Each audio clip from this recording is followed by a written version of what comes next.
Hola, mi nombre es Saúl Galiardo y sean bienvenidos y bienvenidas a esta serie de podcast llamado Altavoz Local, en donde encontrarás distintos contenidos de interés referente a temas coyunturales, tecnología, historia, salud y hechos relevantes que han marcado el mundo entero.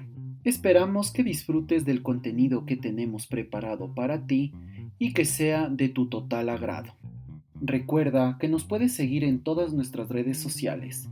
Búscanos como altavoz local y en mi cuenta personal Saúl97Gallardo.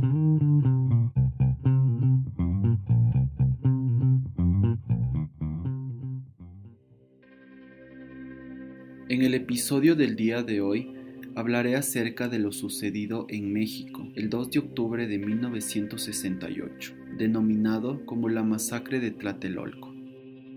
Para esto, Gustavo Díaz Ordaz se encontraba al frente de México, después de ser designado como el presidente de este país por el Partido Revolucionario Nacional, ya que para ese entonces no existía ningún tipo de democracia y las dignidades eran designadas dentro de sus propios gabinetes.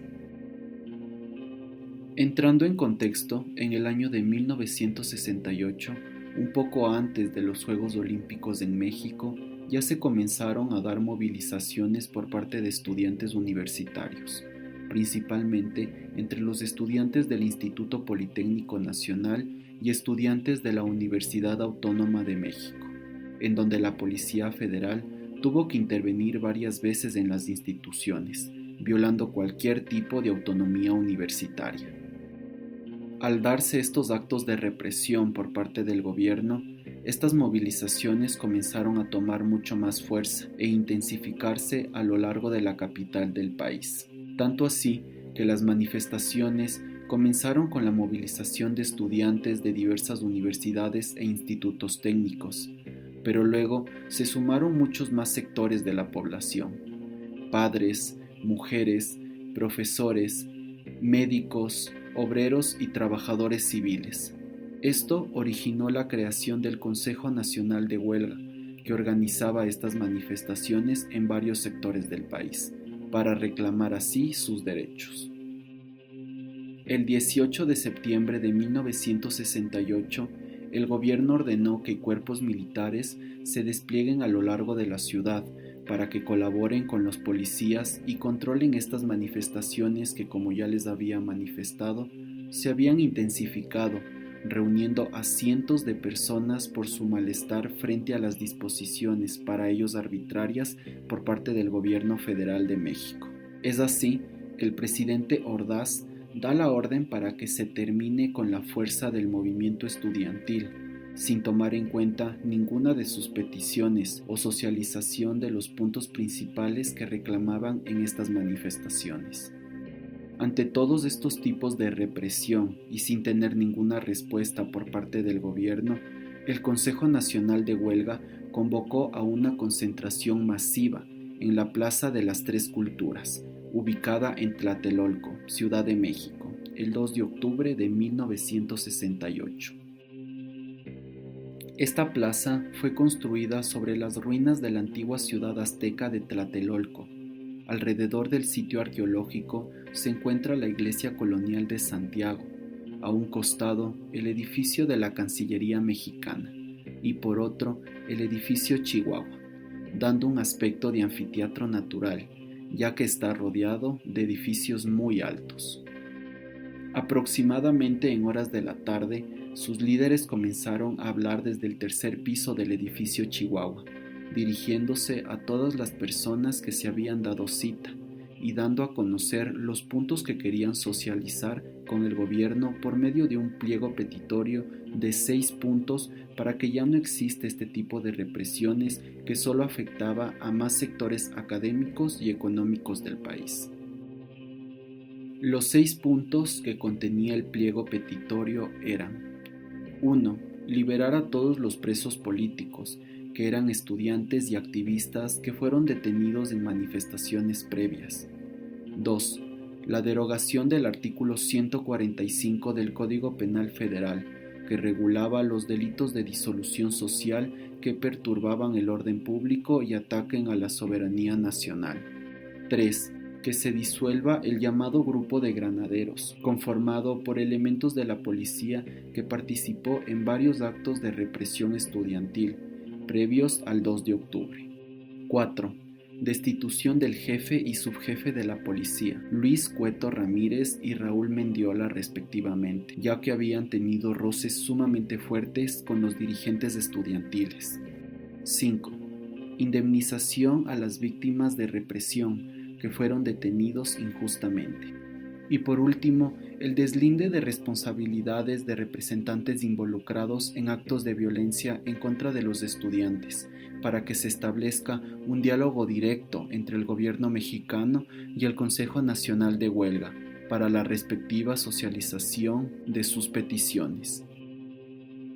Al finalizar este mitin, los estudiantes querían dirigirse hacia las instalaciones del Politécnico Nacional de esta ciudad, a realizar de igual forma un tipo de concentración, pero aún no pasaba lo peor. Al caer la noche, aproximadamente a las 6 de la tarde, se comenzaron a distribuir varios escuadrones de policías y militares a los alrededores de la plaza. A los manifestantes esto en absoluto les pareció extraño, ya que en movilizaciones anteriores también se veían presencias militares. Pero posterior a esto, comenzó un helicóptero a sobrevolar toda la zona de la Plaza de las Tres Culturas por unos minutos. Y después de él cayeron 3 luces de bengala. Las personas pensaron que era para dispersar a la concentración que se dio cita en Tlatelolco, pero nadie se imaginó que se estaba señalando una zona de ataque. Es entonces que en lo alto del edificio Chihuahua se escuchó un disparo y comenzó el personal militar armado con tanques de guerra y carros blindados a disparar en contra de toda la multitud pacífica que participaba en este mitin convocado por los estudiantes universitarios. También comenzaron a escuchar disparos desde la azotea del edificio Chihuahua, que rodeaba dicha plaza, en una especie de francotiradores que disparaban en contra de toda la multitud que corría de un lado a otro.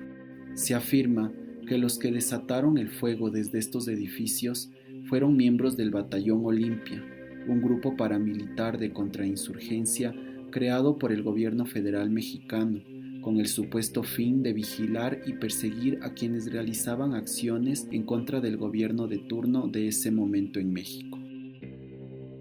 Las personas que dan sus testimonios dicen que lo que se vivió ese 2 de octubre fue totalmente desgarrador, ya que en su intento de salvaguardar su vida podían ver cómo la gente se desplomaba al piso, viendo los muertos en toda la plaza, cómo se tropezaban con las personas muertas en el suelo, totalmente bloqueados por los ataques que estaban recibiendo, envueltos en gritos y llantos de todas las personas en un intento de consolarlas para llamar a la calma.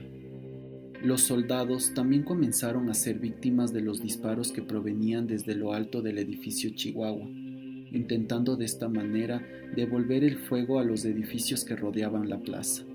Los líderes estudiantiles que se encontraban en el tercer piso, dirigiendo el mitin, buscaban refugio alejándose del balcón, escondiéndose en gradas y tirándose al piso para esquivar las balas. Pero cuando varias de estas personas en su intento de abandonar el edificio se dirigieron hacia los ascensores en donde se encontraron con un grupo de hombres armados que tenían un guante blanco en su mano izquierda, obligando a la multitud a retroceder y tirarse al suelo de la mano de un sinnúmero de insultos con la amenaza de matarlos. Les comenzaron a bajar de los edificios, pero arrastrándolos de las escaleras, y los entregaron al ejército.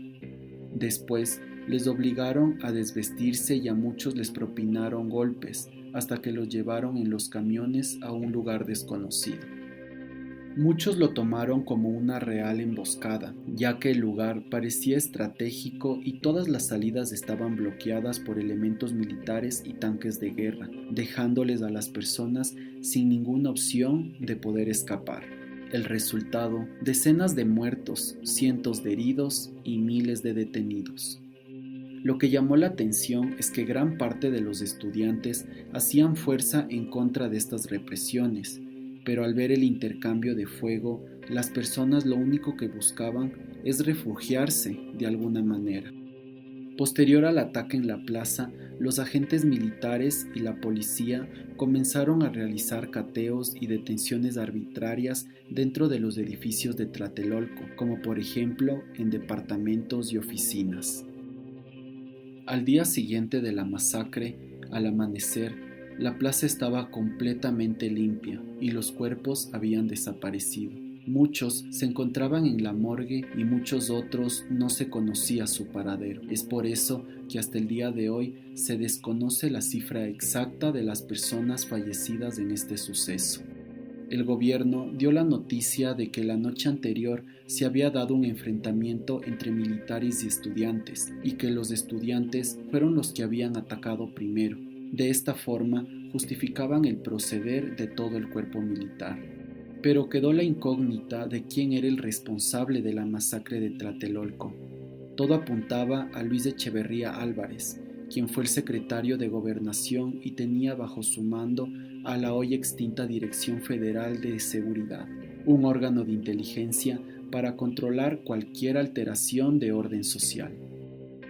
Dentro de este contexto y bajo investigaciones, en el 2006, un magistrado federal dio una resolución que responsabilizaba a Luis Echeverría por todos los actos de represión suscitados en Tlatelolco y por eso fue sentenciado a prisión domiciliaria por el cargo de delito de genocidio, aunque en el 2009 un tribunal federal retomó el caso y lo absolvió de dichos cargos. Lo único que dejó la masacre fue incertidumbre y descontento, ya que no se dio ningún tipo de seguimiento a los casos de las personas fallecidas y por consecuencia desaparecidas del 2 de octubre. Gran parte de las personas que en 1968 eran estudiantes comenzaron a formar parte de la vida política del país. De igual forma, se articuló un grupo de búsqueda de desaparecidos que sumó a los familiares de víctimas sin tener ningún resultado hasta el día de hoy. Lo único que buscaba el gobierno de Díaz Ordaz, tras todos estos sucesos, era distorsionar la veracidad de cómo se dieron las cosas. Pero la historia se impuso de la mano de los testimonios de las personas que sobrevivieron, y que hasta hoy cuentan con mucho dolor lo sucedido en Tlatelolco, porque por parte del gobierno nunca hubo una respuesta y solo se limitó a reprimir y masacrar a los estudiantes que reclamaban por sus derechos.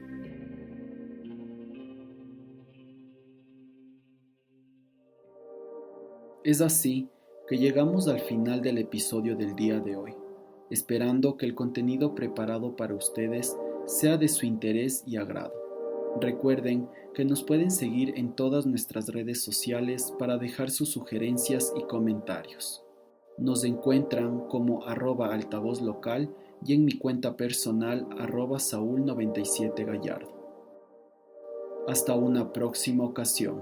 Muchas gracias.